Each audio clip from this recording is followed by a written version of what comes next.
welcome back to my studio. It's Emily. I am currently laying in bed drinking a mug of tea while I do this voiceover. But you are watching me draw a sketchbook spread that you actually probably have already seen if you follow me on Instagram. When I sat down to do this, I had put it in my head that I wanted to do at least one, maybe two sketchbook spreads a day, and I ended up getting two done, so you're watching me do the first one. This first one is in my Leitrim 1917 sketchbook, their new 120 gram drawing paper, which is super nice for water-based markers, pencil crayons, anything that's like drier. I haven't tried painting it yet, so I'm not 100% sure how it's gonna hold up, but I do really love the paper.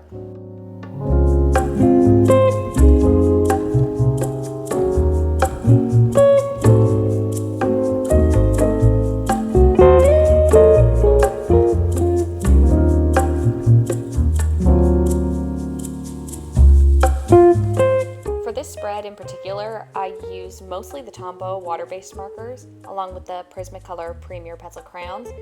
Really, you're just seeing me use the blue violet pencil crayon. That's the tiny little nub that I've been using for this whole sketchbook spread.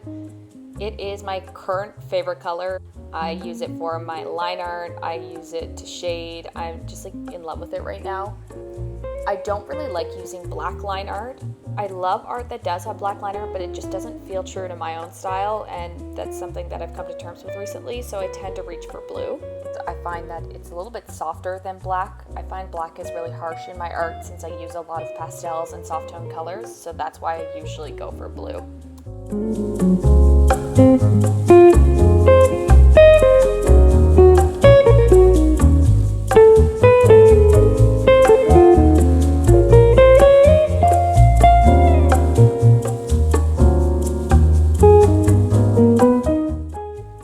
Up with this spread and start to set up for the next one, I just wanted to take a second to say thank you for watching this video. If you liked it, please click the like button down below. If you want to see more videos from me in the future, click subscribe. I'm planning on posting every other Monday. I'm hoping to stay consistent with it, but I am going to try to keep it as fun as possible for me because I really make these just because I love to share my process. I love to share art supplies that I'm using and everything that I'm working on. If you do want to see more regular updates from me though, I am always posting on my Instagram. There is a ton of content on it, from reels to pictures to behind the scenes. I am regularly sharing things that I'm listening to, that I'm working with. Check it out there. So my Instagram is Emily M. Healy, and I will leave a link in the description box down below.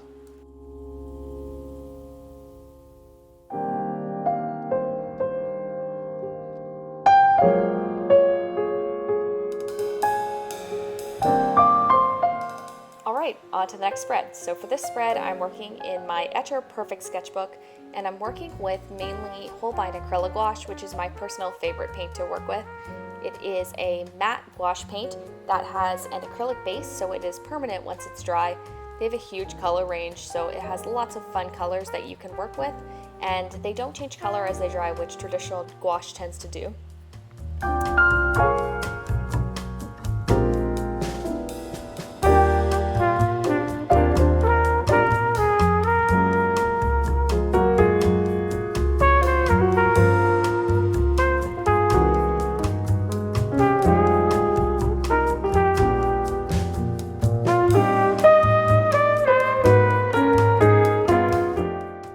Painting or drawing anything, I like to follow the strategy of laying out all of my large shapes and colors, and then I do my detail work on top of it. So you've already seen me paint the girl that's in the foreground, and now I'm putting in large blocks of color that will build up my background or my landscape.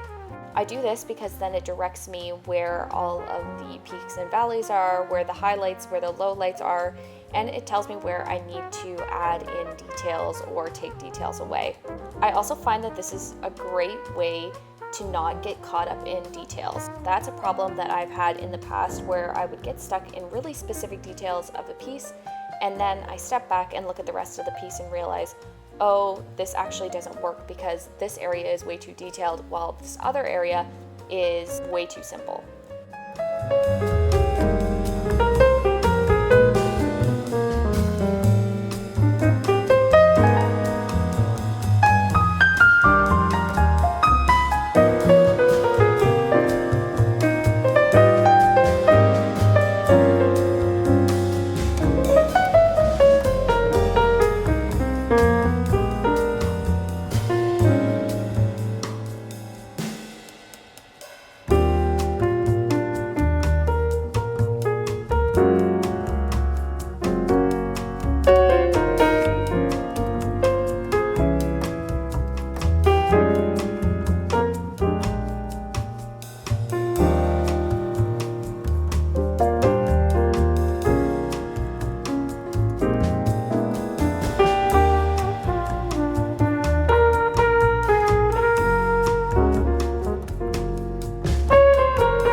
now adding the texture into the painting.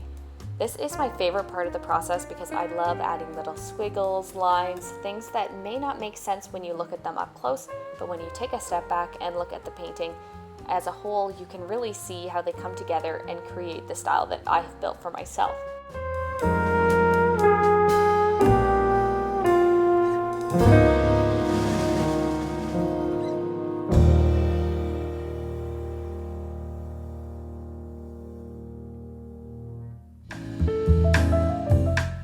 What I like to do with this is I usually pick a color that either contrasts the base color or is a darker value than the base color itself. So in this case, I went a little bit deeper in value and I picked up more blue tone than the more yellow-green that was originally as our base coat. I water that color down so that the base coat can still bleed through a little bit and look natural, and you can still pick up on its color. And then I add strokes like blades of grass, rocks, things like that that bring texture and life to a piece. Really, I'm just trying to create movement and interest all throughout the piece itself.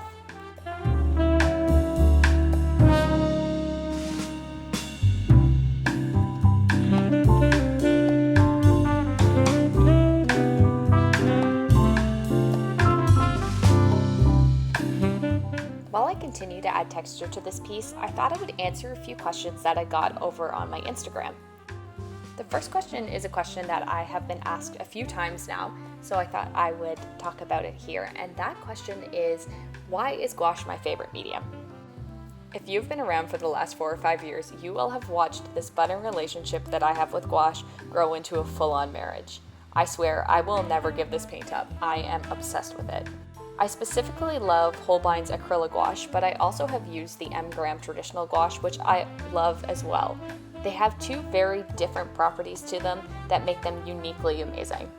First off, traditional gouache, it's re-wettable, it dries matte, it's got this beautiful consistency to work with, and it really is just this creamy paint that you can either use directly out of the tube or put into a palette to use whenever you're traveling or whenever you want to re-wet it. I love that, it's lovely, but nothing stands up to acrylic gouache for me. Acrylic gouache has all the amazing properties that gouache has, but in an insane color range with no color change as it dries, and it is permanent once it is dry. So when it dries, if it gets wet, it's not going to re-wet. I love it so much. It photographs beautifully, which is great for illustration. I just can't get enough of it. So if you are thinking about trying out gouache, I definitely recommend trying Holbein's Acryla. It's wonderful and definitely worth the price. I've put a link in my description for my local art store that you can buy it from, but also check your local art stores. It's always good to shop and support local.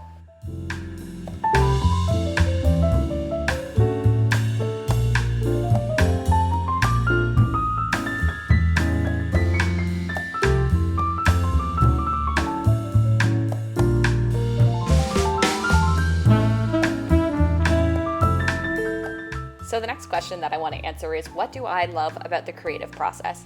This is such a great question. It was really hard for me to come up with an answer for it, but I think I've figured it out. There are so many things that I love about being creative and the process that I follow to exercise my creative muscles. But one thing that I've discovered that I really love and makes my art uniquely mine is the way that I experiment and incorporate different things into two pieces. So what I tend to do is go through phases. I'll go through a phase that is experimental, which is where I'm trying a medium that is different for me, or I am drawing subjects that are different for me. And then what happens is I draw them over and over and over again until I feel like I have perfected them, and I move on into another experimental phase. I am a very experimental artist. I love to try new things, and I love to try new mediums and techniques and find ways to bring them into my art. I think that this really shows when you look over time and see how much it has changed from when I solely worked in pencil to when I worked in watercolor. Then I introduced gouache, pencil crayons, now markers, Posca markers, paint markers, and even block printing. These are all things that have influenced the way that my work is now. And I think it's so inspiring to look back at my own work and see that passage through time and the way that I have grown and changed through it, but also being able to look back at other artists who do the same thing and how they incorporate textures, ideas, things that they have worked through into their most recent pieces. I love that. I love seeing themes throughout people's work.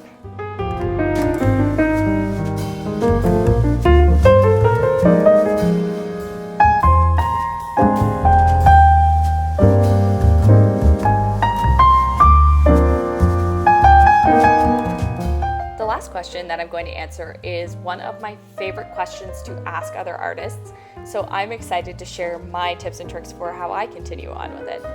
The question is, how do I stay motivated while making new art or going through art block? Art block is the hardest thing to deal with as an artist, but it is an essential part of the creative process. It usually happens when your brain is telling you you need to take a break, you need to step aside and take a look at things from a different angle. My favorite things to do when I have art block are, first and foremost, take a break. Usually it's because my brain is saying you're doing too much work, you need a minute. Go outside, go for a walk, watch a movie, hang out with your friends. Whatever it is that helps you to regain some energy and have downtime, that is going to help you move through that. If that's not helping, the next thing that I like to do is literally sit down and take some time and say, okay, no matter what, I am going to fill this sketchbook page. It doesn't have to be pretty. I don't have to like it. Nobody else has to see it, but I have to fill it with something. By the time that I finish that sketchbook page, even if everything on it is awful and I hate it, normally I can move on into something new and feel better about it because I've said, okay, I got the bad art out of my system. I've got the stuff that I don't like out of my system. Now I can move on to something new. The best part of this is, oftentimes when you're doing sketches like this or loose work like this, that is when you're going to make mistakes, and those mistakes may turn into happy accidents that you can use in future work. That's how I discovered laying down full colors and then putting texture on top. That's how I found out that I really like digital art. These things may be loose and feel like they're wasting your time, but everything that you make, even if it is not up to the standard that you want it to be, is worth your time. And just remember that.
Almost done, I promise.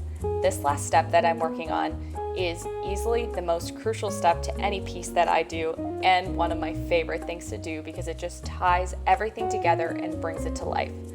I'm adding texture with pencil crayons, which doesn't seem like it's this mind-blowing thing to do, but it makes a huge difference. Right now I'm adding in little flowers, little blades of grass, little squiggles or lines or shapes out in the field.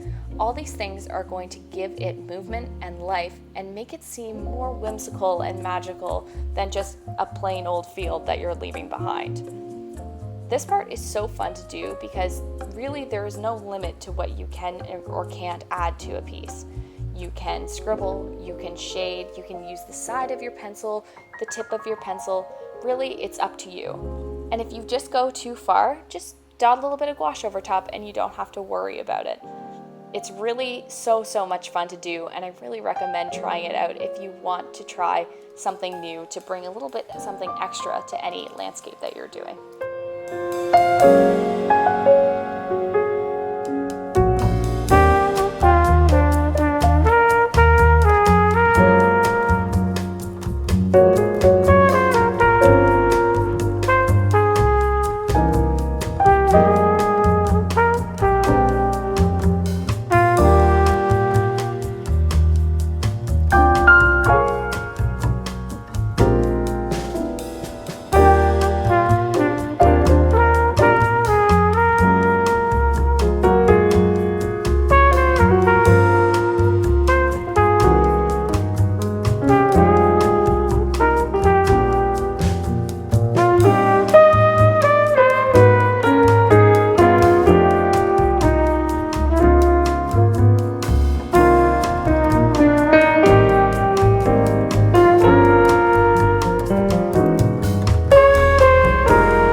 While I'm adding the final touches to this piece, I just want to say thank you for watching this all the way through.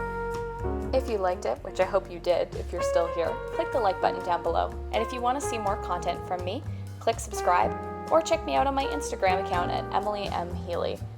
There I post behind the scenes videos, regular updates, regular drawings, and peeks into sketchbooks that I don't always share. Going forward, I'm planning on opening a Patreon and possibly a shop, so you'll see all the updates live for when those are going to happen on my Instagram as well. All the tools that I use for these sketchbook spreads will be linked down below, and there's a fun little infographic showing you the main ones that I use regularly. Bye!